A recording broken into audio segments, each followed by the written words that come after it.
നമുക്കൊരു ഫ്രൈഡേ ലഞ്ചിന് പോയാലോ? നമ്മൾ വീട്ടിൻ്റെ അടുത്ത് തന്നെയുള്ള ഗോകുൽ ഗുജറാത്തി റെസ്റ്റോറൻറ്റിലാണ് കേട്ടോ നമ്മൾ പോകുന്നത്. ഇതൊരു ചെറിയ റെസ്റ്റോറൻറ്റ്. ഞാൻ ഇതിന് മുന്നേ ഇവിടെ വന്നിട്ടില്ല. പക്ഷേ ഞാൻ നാട്ടിൽ പോയ സമയത്ത് ഷിജിൻ ഫുൾ ടൈം ഇവിടെയായിരുന്നു. The quite well known for their thali meals. അപ്പോൾ ഇതാണ് ഇവരുടെ താലി. പോഹയുണ്ട്, ദോഖലുണ്ട്, സ്വീറ്റ്സ് ഉണ്ട്, ദഹിവട, സാമ്പാർ, തൈര്, 2-3 വെജിറ്റബിൾ കറിയും റോട്ടിയാണ് അതിൻ്റെ കൂടെ വരുന്നത്.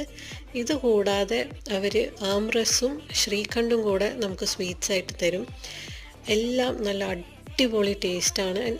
ഇവരുടെ പ്രത്യേകത എന്ന് പറയുന്നത് ഇവരുടെ റോട്ടിയാണ് കേട്ടോ. ഈ റോട്ടിക്ക് വേറെന്തോ ഒരു ടേസ്റ്റാണ്. അത് തീരുന്തോറും ഇങ്ങനെ കൊണ്ടുവന്ന് ഇട്ടുകൊണ്ടേയിരിക്കും. ചോദിക്കലും പറച്ചലും ഒന്നുമില്ല. അതുകൊണ്ട് എത്ര റോട്ടി തിന്നുന്നുള്ളത് ഒരു കണക്കൊന്നും നമുക്കും ഉണ്ടാവില്ല, അവർക്കും ഉണ്ടാവില്ല.